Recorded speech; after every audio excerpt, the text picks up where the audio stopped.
बूढ़े वालिद जवान बेटों की शादियां करवाते हैं, मगर पाकिस्तान में अब माशरती तौर पे बड़ा बदलाव देखा जा रहा है। पाकिस्तानी नौजवान ने 61 साला वालिद की दोबारा शादी करवा के नई मिसाल कायम कर दी।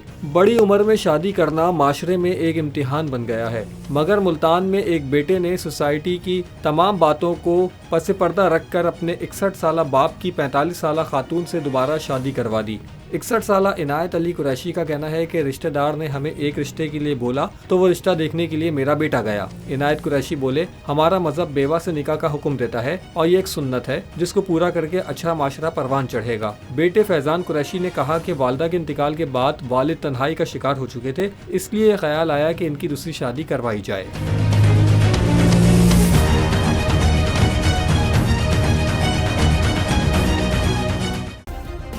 सब्सक्राइब करें और बेल दबाएं ताकि कोई खबर रह न जाए।